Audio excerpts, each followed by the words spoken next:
여러분은 부자가 되고 싶으신가요? 오늘 제가 여러분에게 들려드릴 이야기는 부에 관한 것입니다.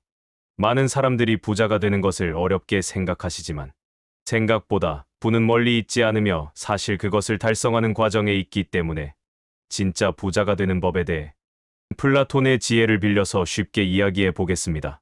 플라톤은 말합니다. 많은 사람들이 금과 은을 모으고 큰 집을 짓고 많은 것을 소유하는 것이 부자의 길이라 생각합니다. 하지만 제가 보기에 진정한 부는 그렇게 만들어지지 않습니다. 자신의 영혼을 부자의 그릇으로 만들어가는 것이 첫 번째입니다.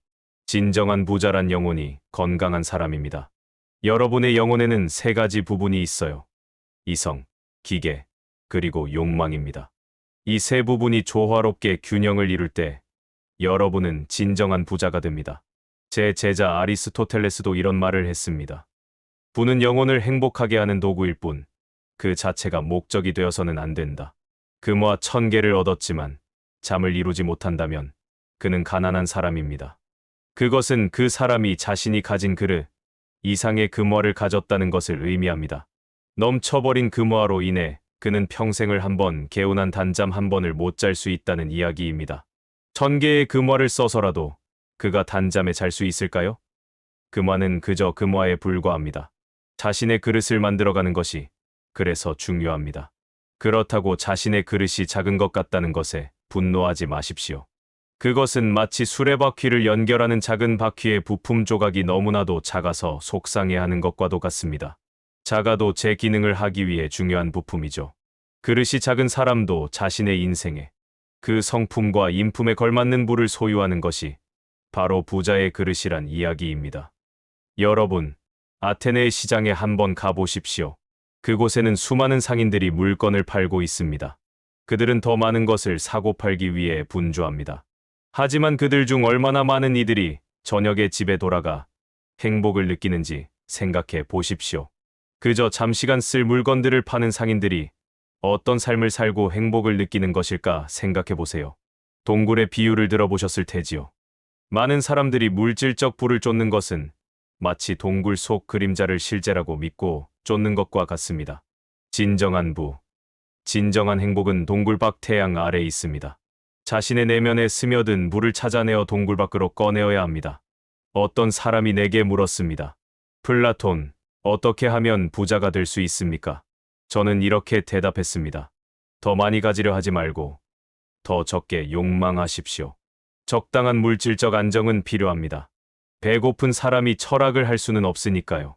하지만 그 이상의 욕망은 여러분을 노예로 만들 뿐입니다. 여러분의 주인이 되어야 할 이성이 아니라 욕망이 주인이 되는 순간 여러분은 자유를 잃게 됩니다. 욕망에게 사로잡힌 노예가 되어버리는 것이지요. 제 저서 국가에서 저는 정의로운 도시와 정의로운 영혼에 대해 이야기했습니다. 정의로운 도시에서는 모든 계층이 조화롭게 자신의 역할을 수행합니다. 부의 문제도 이와 같습니다. 여러분의 삶에서 물질적 부가 통치자가 되어서는 안 됩니다. 물질적 부는 이성의 지도 아래 선한 목적을 위해 사용될 때 비로소 가치가 있습니다. 아테네에는 부자들이 많습니다. 그들 중 일부는 자신의 부를 자랑하고 과시하지만 또 다른 이들은 그 부를 도시와 시민들을 위해 사용합니다. 일부는 자신의 부를 권력의 도구로 사용하지만 어떤 이들은 자신에게 필요한 것 이상의 부를 가난한 자들에게 나누어 줍니다. 여러분은 어떤 부자가 되고 싶으신가요? 제 스승 소크라테스는 시장을 지나다가 이렇게 말했습니다. 이 많은 것들 중에 내게 필요하지 않은 것이 얼마나 많은가? 필요한 것만 가진 사람은 자유롭습니다. 물질적 부는 언제나 제한적입니다. 여러분이 아무리 많은 금을 가지고 있다 해도 그것은 한정되어 있습니다. 그러나 지혜는 다릅니다. 지혜는 나눌수록 더 풍요로워집니다. 철이 철을 단련하게 만들듯이 지혜를 나누고 이야기할수록 더욱 예리해지는 것입니다.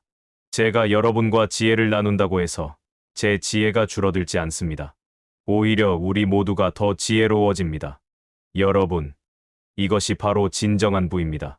나눌수록 더 커지는 부, 영혼을 풍요롭게 하는 부입니다. 그것이 바로 부자의 지름길입니다.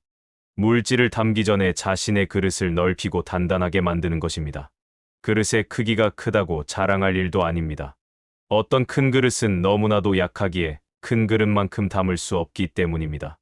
또 어떤 그릇은 그릇의 크기가 작아도 튼튼하여 구겨 넣어 담을 만큼 충분히 견고한 모양새를 가지고 있기도 합니다. 그렇게 작고 튼튼한 그릇은 약하고 크기만한 그릇보다 훨씬 쓰임새가 많고 눌러 담아 큰 그릇보다도 역할이 큽니다. 바로 부자의 그릇은 그렇게 만들어지는 것입니다.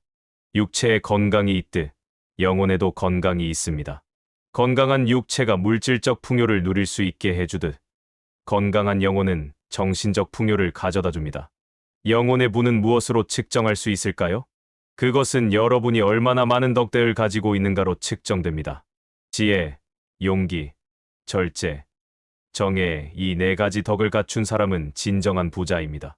하이돈에서 제가 말했듯 철학자는 육체의 쾌락보다 영혼의 쾌락을 추구합니다.